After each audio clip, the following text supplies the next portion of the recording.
Welcome to this new vlog. Today we are doing something really special. Backcountry camping on Flowerpot Island in Fathom 5 National Marine Park. There are only 6 campsites on the entire island and we are lucky enough to grab one. In this adventure we'll be hiking across the island, checking out some famous flower pots, exploring a hidden cave, camping overnight and wrapping it all up with a visit to Inglis Falls. After the Newfoundland adventure and the wild winds of Alaska, I was looking for a short escape closer to home. In August, when things were a little tough, I made my way to Tobermory, the gateway to Flowerpot Island. The Alaska videos are coming soon, but for now, let's dive into this unique backcountry camping.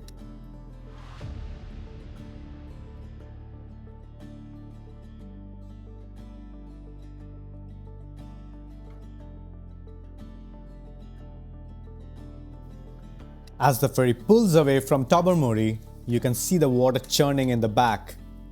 That means our adventure has officially started. On the way to Flowerpot Island, the ferry passes over some of the region's famous shipwrecks. One of the most visible is the Sweepstakes, a schooner that sank in 1885. The water here is so clear that you can see the wreck from the boat. Some ferries even have a glass bottom section so you can look straight down. Most people on this ride are day trippers. They'll spend a few hours on Flowerpot Island and catch the last ferry back to Tobermory in the evening, usually around 5:30 to 6 p.m. depending on the season. But we are not heading back tonight. We were lucky enough to book one of the 6 backcountry campsites on the island. That means instead of rushing to catch the last boat, we get to stay after everyone leaves and experience the island in complete quiet. Backcountry camping here is real wilderness style. You need to carry in everything you'll need: tent, sleeping gear, food, stuff, and especially water, because there's no fresh water source on this island. It's a rare opportunity and we were fortunate to grab a spot. Really fortunate. Check that out on the left. That's Big Tub Lighthouse, standing here since 1885 to guide ships through the rocky waters around Tobermory. And just ahead under the water is one of the area's most famous wrecks, the Sweepstakes, a schooner that sank back in 1885. The water is so clear that you can see her hull just below the surface. Pretty amazing that history sits right here, only a few feet down. I'll let you folks enjoy the views from the ferry as we make our way to Flowerpot Island.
And there it is, the Flowerpot Island. From the ferry you can already see those famous rock towers, the flower pots standing tall along the shoreline. These kind of sea stacks formations aren't unique to Canada. You'll find similar ones in places like Halong Bay in Vietnam or along the coasts of Australia and even Newfoundland. Geographically, they are formed when waves slowly erode the softer rock around the cliffs. Over thousands of years, what's left standing are these dramatic pillars shaped almost like giant flower pots. Tomorrow we are going to hike right up close to them and explore the island trails. So stay tuned, the real adventure is just about to begin.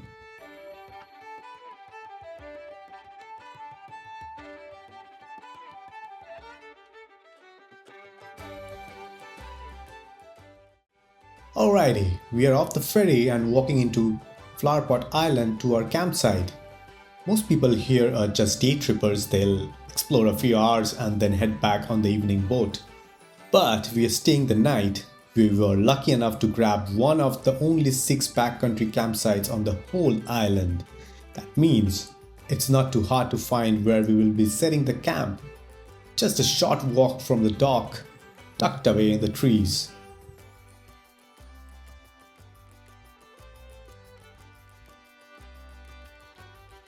Here's some information about the backcountry campsites on Flowerpot Island.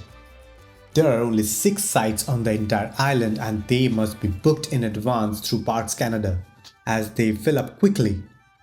These are true wilderness sites. There are no facilities at all. Campers need to bring everything: tent, sleeping bag, food, stuff, and all their water. You're completely self-sufficient here. Each site is designated for a smaller number of people and campers are required to follow leave no trace principle. Pack out all the garbage and minimize impact on the fragile island environment. Fires are not allowed and pets aren't permitted on the island. It's a rare opportunity to experience Flowerpot Island away from the crowds and enjoy the island's natural beauty in complete solitude.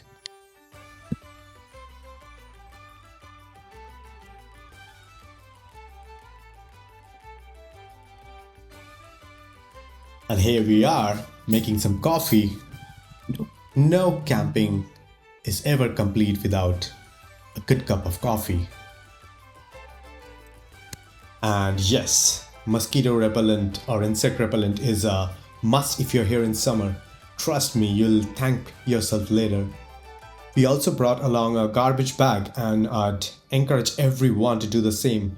Whatever you bring in, please pack it out. If you're a smoker, keep a little bottle and toss your cigarette butts in there instead of on the ground.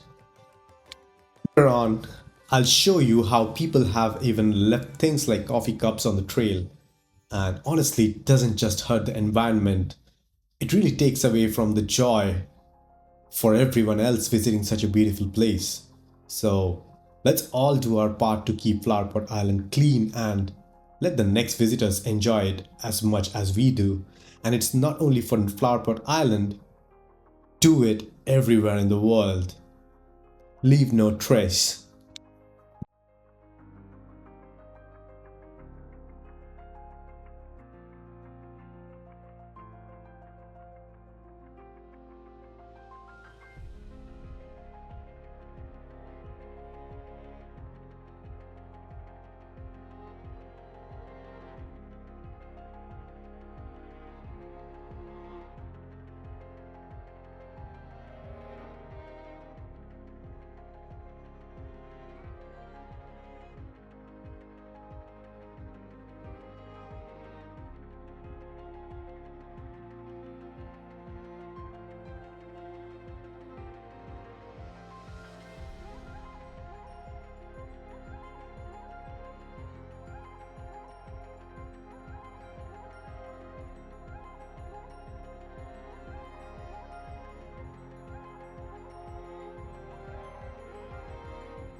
This is the last campsite on the Flowerpot Island, campsite number 1.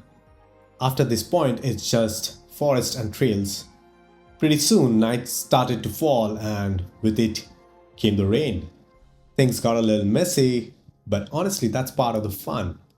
We cozied up in the tent with some food, coffee, drinks, and the crew even started sharing horror stories. No phones, no distractions, just the sound of rain outside and stories in the dark. That's camping life.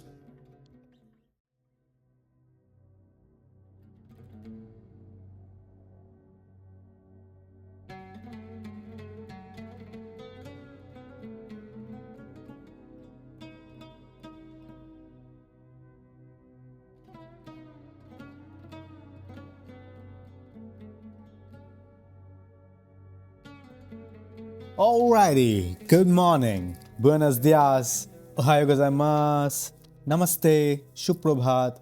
Alright, breakfast time.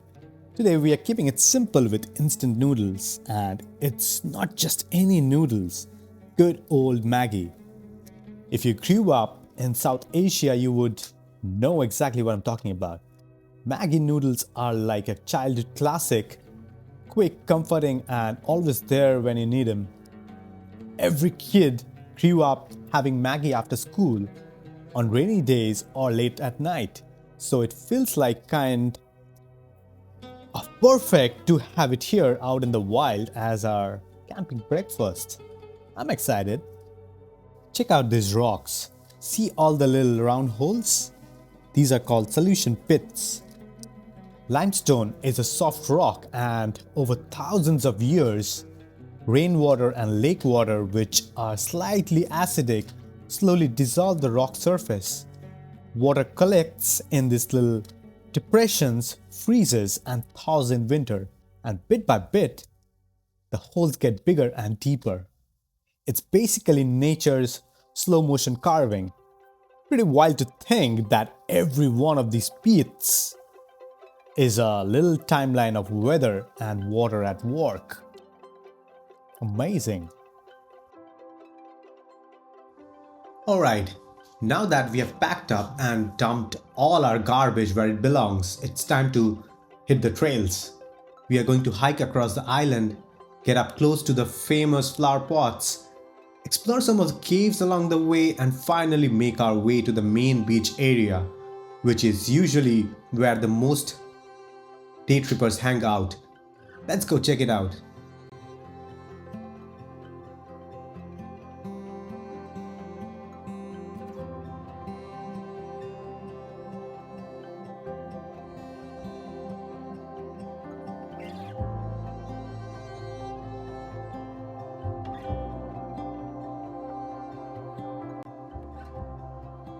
Time to dump.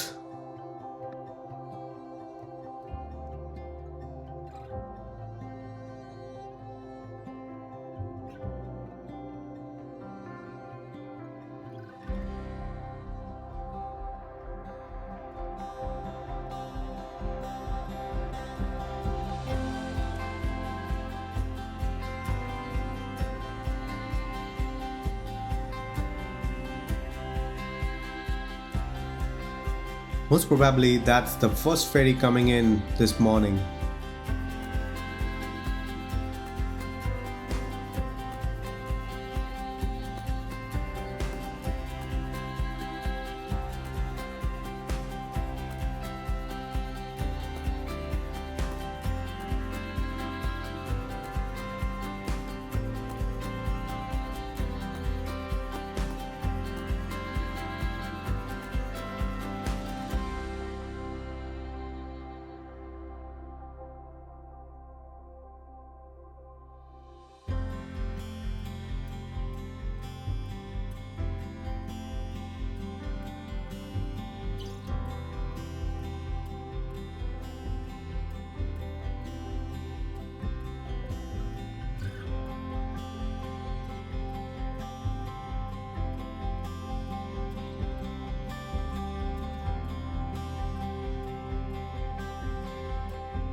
Alright, I'm just walking along the trail now. I know these parts can look a bit boring or plain on the camera. It's just me walking and walking, but I keep these moments in the vlog for the people who can't make the trip themselves.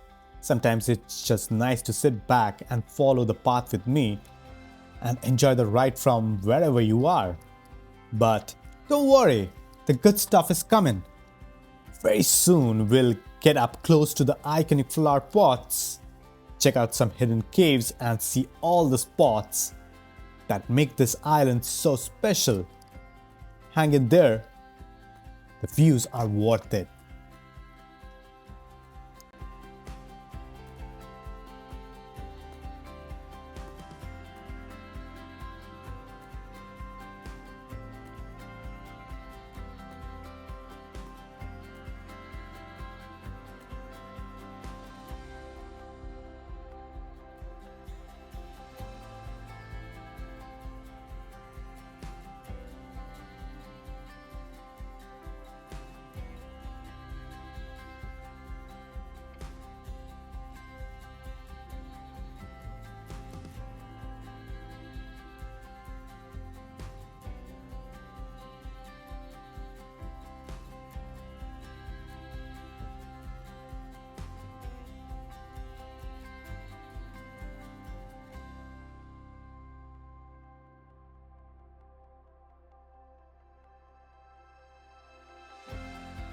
So, a quick fun fact while we are walking.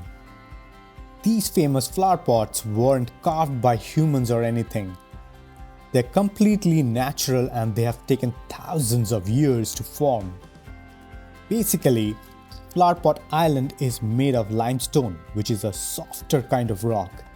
Over time, the constant waves of Lake Huron kept crashing against the shoreline, and the water slowly eroded the bottom part of the cliffs faster than the top.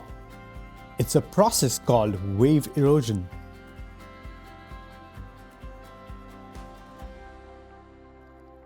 At first glance, I honestly thought this branch sticking out of the rocks was an anaconda or a giant python, but when I looked from another angle, it kinda looked like a skinny dragon instead. What do you guys think? Snake or dragon?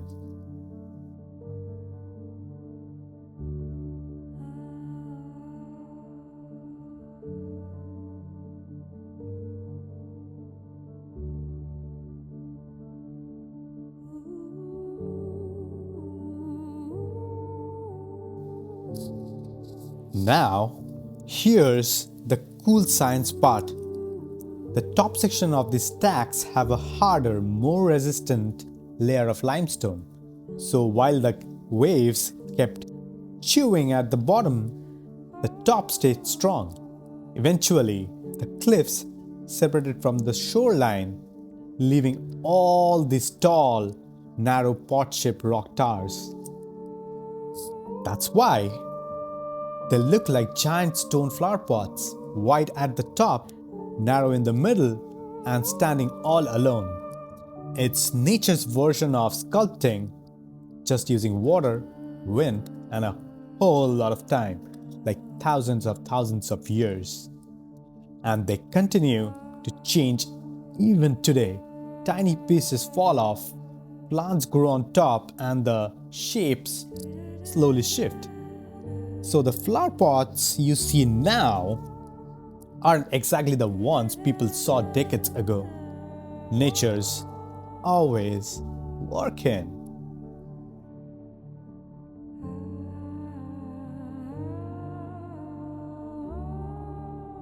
And as I was talking, I just showed you this Tim Hortons cup somebody left behind, and honestly it really bothered me. I mean, come on guys, if you can bring your garbage in, you can easily take it out. There's even a garbage bin back at the dock. If you can't carry your trash, places like this aren't for you. Stay out of here.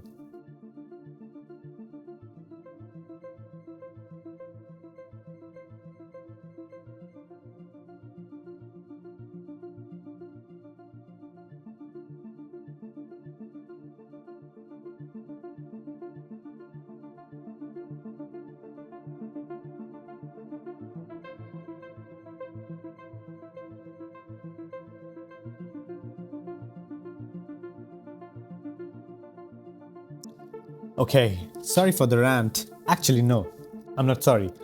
Some people really don't know how to take care of a place. Anyway, moving on, we are heading to check out our cave now. The trail gets a bit intense and rugged around this section, so stay with me. It's going to be worth it.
And here it is, one of the caves on Flowerpot Island. Standing right in front of it, it's wild to think that this was shaped naturally over thousands of years. Back when Lake Huron's water levels were much higher, waves and ice kept carving into the limestone until these hollow spaces formed. The same forces that built the flower pots also shaped this cave. And what's really amazing is we have seen formations like this in completely different parts of the world, like Vietnam. Same kind of limestone pillars, caves, and weather carved shapes. Different countries, different climates, different stories, yet nature ends up creating similar masterpieces. Just a reminder that the world is huge in many ways, but beautifully connected. If you haven't watched my Vietnam series yet, go check it out. You'll see some formations that look surprisingly similar to this one.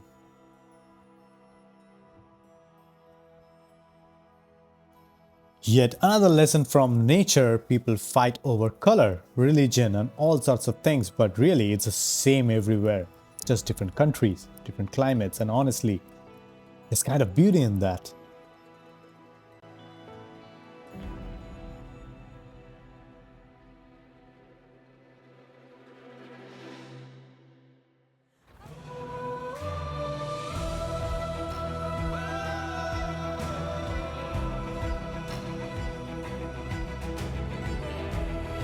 Here's a little history about Flowerpot Island.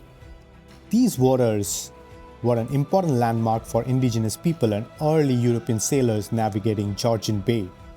The island itself became a popular spot in 19th century for explorers and tourists because of its unique flowerpot rock formations, which were carved over thousands of years by winds and waves. So when you walk around today, you're not just seeing nature, you're walking through a place that's guided people for centuries.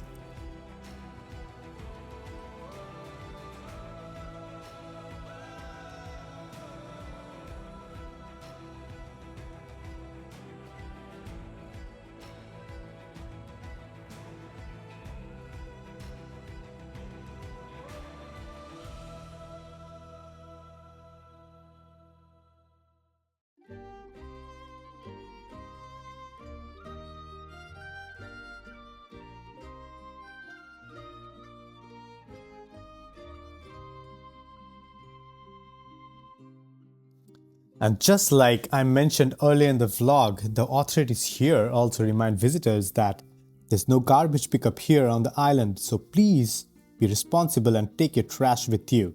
It's a small thing, but it really helps keep this place beautiful for everyone. And not only this place, it's all around the world. Let's keep beautiful places beautiful.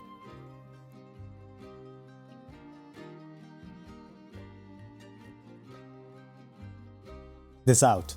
This is the story of Flowerpot Island Lighthouse. Let me sum it for you.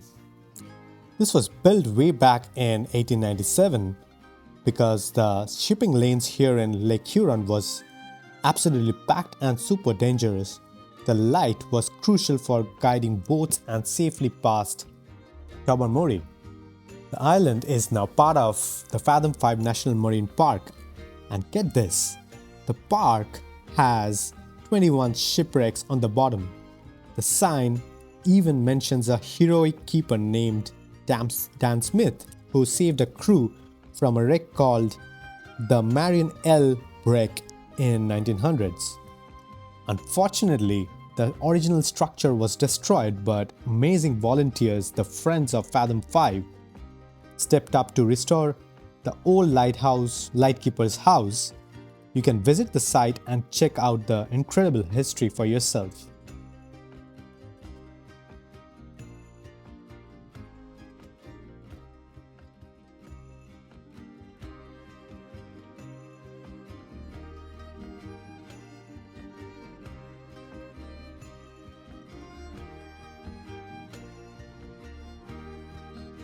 Alright, time to head back now to the ferry area and catch the ride back to the mainland at Tobermory. Enjoy the visuals on the way, it's pretty spectacular out here. After we get back, we'll be making our way to Inglis Falls.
And just like that, here we are now at Inglis Falls. This cascade is at about 18 meters tall and was formed where the Sydenham River crashes over the edge of Niagara Escarpment, carving out this deep gorge over thousands of years.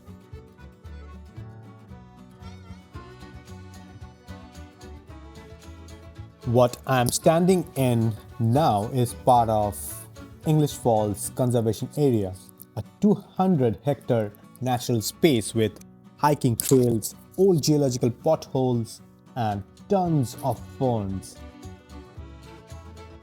Back in 1800s, a Scottish immigrant named Peter Inglis built grist and woolen mills right here to use the power of this water. Those mills ran for nearly 90 years and helped support the early local community here. Now are some stones, ruins, and stories. But the falls themselves are a living bit of history, showing how nature and people have interacted here for generations.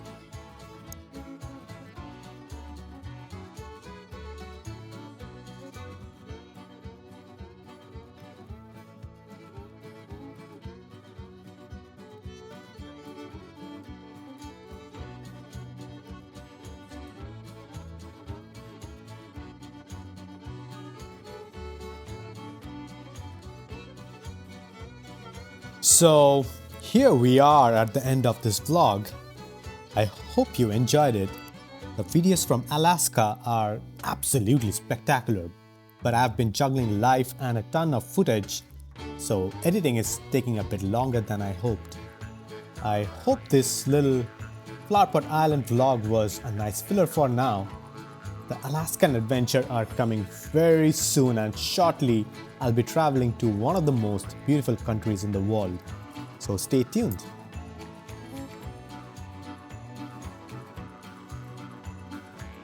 Last, thank you so much for supporting me on this channel and for watching. Stay healthy, keep your family safe, keep traveling, and most importantly, be good to everyone. See you in the next vlog.